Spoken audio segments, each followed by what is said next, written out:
ஐயோ பேபி, இந்த வேலை விஷயமா வெளியே போக சொல்லி அனுப்புறதே ஆனந்த் தான். அது மட்டும் இல்லாம இது ஒன்றும் அந்த அளவுக்கு முக்கியமான ஒர்க் கிடையாது. அதனால தான் உன்னை அனுப்பல. நீ இங்க கொஞ்ச நாள் இரு, ஓகேவா என்று சொல்லிவிட்டு அவன் சாப்பிடத் தொடங்க சுரபியால் அதற்கு மேல் எதுவும் பேச முடியவில்லை. ஆனால் அவன் தன்னை விட்டு பிரிந்து செல்ல போகிறான் என்று நினைத்த அவள் மனதிற்குள் மிகவும் வலித்தது.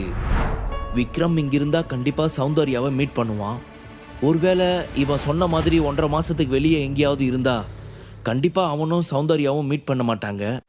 அதுக்கப்புறம் அவளும் அவளோட ட்ராக்ல போயிடுவா என்று யோசித்தவளுக்கு மனதிற்கு அப்பொழுதுதான் ஒரு தெளிவு பிறந்தது போல் இருந்தது. உடனே சிரித்த முகத்திலும் அவனை பார்த்து, சரி விக்ரம், அப்படின்னா நீ பார்த்து பத்திரமா போயிட்டு வா, நான் இங்கே சேஃபாக இருக்கேன் என்று சொன்னாள்.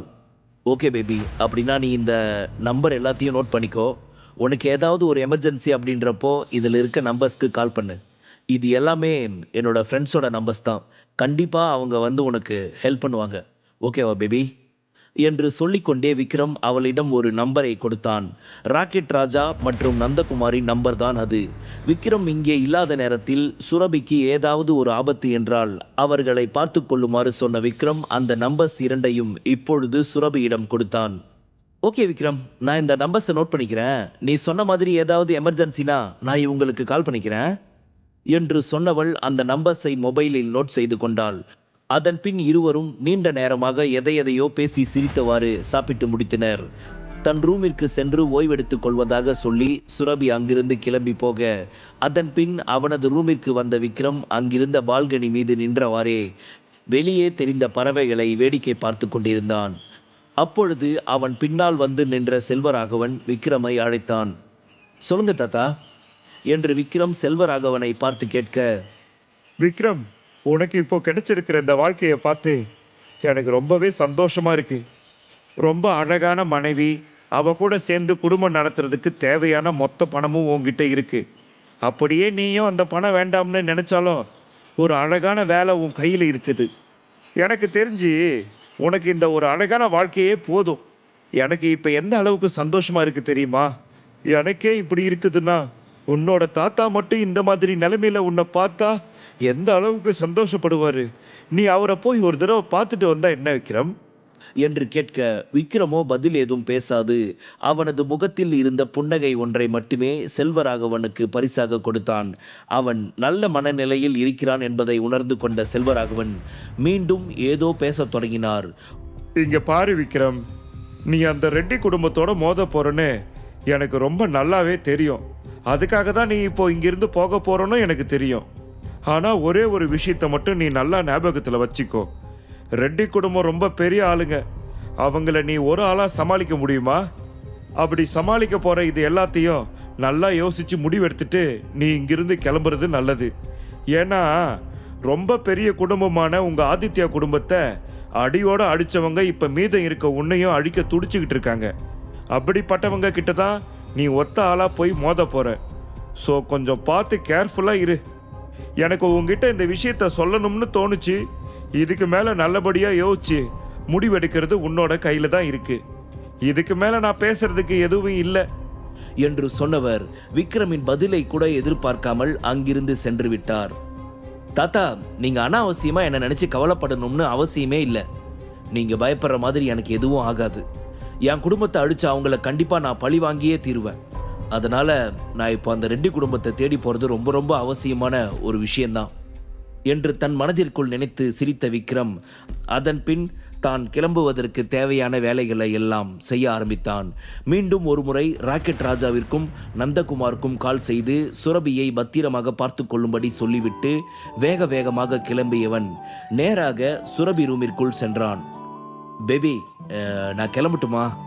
ஃப்ளைட்டுக்கு டைம் ஆயிடுச்சு என்று அவன் கேட்க, இத்தனை நேரம் சௌந்தர்யாவிடம் இருந்து இவனை காப்பாற்றி விடலாம் என்ற ஏதோ ஒரு தைரியத்தில் அவனை அங்கிருந்து கிளம்புவதற்கு ஒத்துக்கொண்ட சுரபிக்கு இப்பொழுது அவன் தன்னை விட்டு பிரிந்து போக போகிறான் என்று நினைத்து மனதிற்குள் மிகவும் வலித்தது.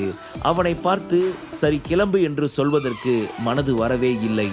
விக்ரம் அவளிடம் கண்களாலேயே கிளம்பவா என்று கேட்க, சுரபி தன் மனக்கவலையை வெளிக்காட்டிக் கொள்ளாது ஏதோ ஒரு தைரியத்தை வரவழைத்து கொண்டு குரலில் இருந்து அதிக சத்தம் வராமல் மிகவும் அமைதியான குரலில் அவனிடம், ஓகே விக்ரம், பார்த்து போயிட்டு வா. எந்த அளவுக்கு உன்னால சீக்கிரம் வர முடியுமோ அவ்வளவு சீக்கிரம் வந்துரு, சரியா? டேக் கேர் என்று சொன்னவளின் முகத்தில் பொய்யாக ஒரு சின்ன புன்னகை தவழ்ந்தது. அவளை இப்படியே விட்டு போக மனமில்லாமல் அவளை சரி செய்ய நினைத்தவன் அவளிடம், என்ன பேபி, உன் கண்ணு ஏதோ லைட்டா வேர்க்கிற மாதிரி இருக்குது, என்ன மாமாவை பிரிஞ்சிருக்க போறேன்னு கவலையா என்று அவன் சிரித்துக்கொண்டே கேட்க, இங்க பாரு விக்ரம், நான் உன்கிட்ட பலமுறை வான் பண்ணிட்டேன்.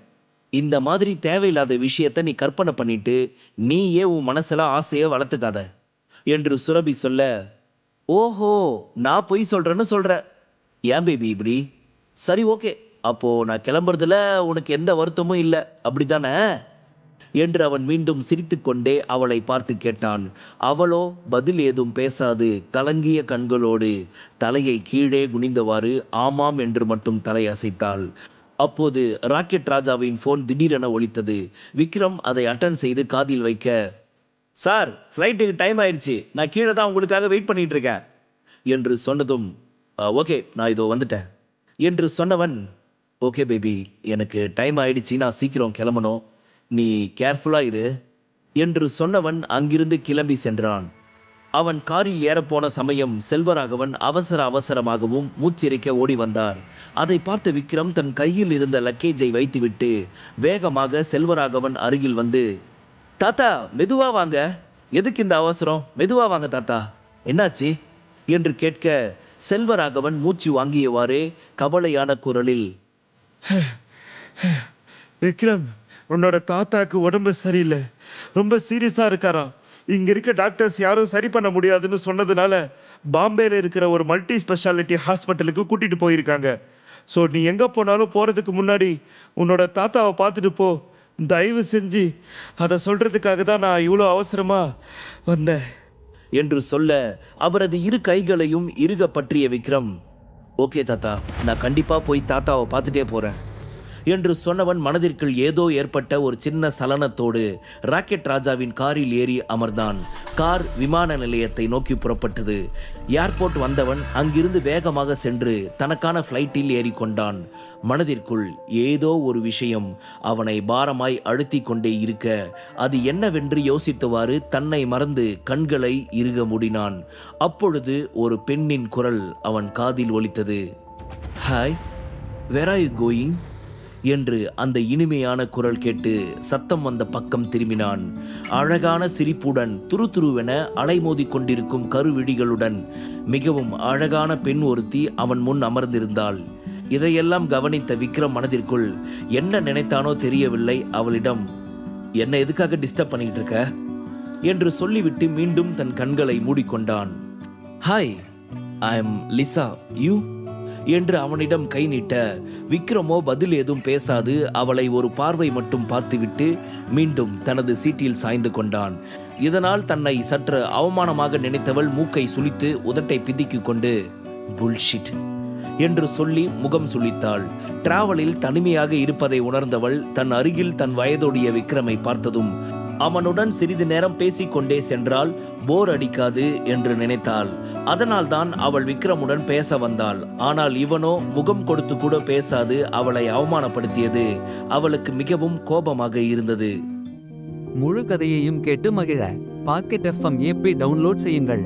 லிங்க் டிஸ்கிரிப்ஷனில் கொடுக்கப்பட்டுள்ளது.